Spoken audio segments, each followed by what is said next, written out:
বিএনপির ভারপ্রাপ্ত চেয়ারম্যান তারেক রহমানের ঘোষিত রাষ্ট্র মেরামতের ৩১ দফা বাস্তবায়নের লক্ষ্যে নারায়ণগঞ্জের রূপগঞ্জে বিএনপির সমাবেশ অনুষ্ঠিত হয়েছে। গতকাল ১৬ ফেব্রুয়ারি রবিবার বিকেলে উপজেলার রূপগঞ্জ সদর ইউনিয়নের পূর্বাচল ৪ নম্বর সেক্টরে এ সমাবেশ অনুষ্ঠিত হয়। পরে খণ্ড খণ্ড মিছিলে আনন্দ উল্লাসের মধ্য দিয়ে সমাবেশে জনস্রোতে পরিণত হয়।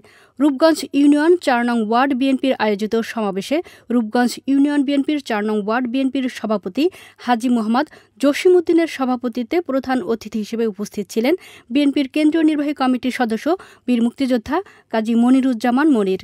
উদ্বোধক হিসেবে উপস্থিত ছিলেন নারায়ণগঞ্জ জেলা ছাত্রদলের সাবেক সিনিয়র সহসভাপতি আবু মোহাম্মদ মাসুম।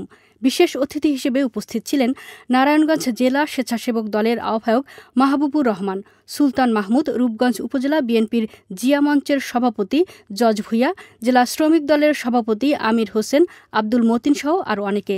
পরে সমাবেশে প্রধান অতিথি বীর মুক্তিযোদ্ধা কাজী মনিরুজ্জামান তার বক্তব্যে বলেন, দেশকে সঠিকভাবে পরিচালনা করতে হলে নির্বাচিত সরকারের বিকল্প নেই। ইতোমধ্যে রাষ্ট্র কিভাবে সংস্কার হবে, কিভাবে উন্নয়নের রোল মডেল হবে তার ৩১ দফা কাঠামো ঘোষণা করেছেন বিএনপির ভারপ্রাপ্ত চেয়ারম্যান তারেক রহমান। আমরা তা জনগণের মাঝে পৌঁছে দেব। জনগণের আস্থা পেতে কাজ করব। প্রমাণ করতে হবে ধানের শীষ শান্তির প্রতীক। জনগণের নিরাপত্তা ও দেশের সমৃদ্ধি, প্রকৃত গণতন্ত্র আনতে ধানের শীষের বিকল্প নেই।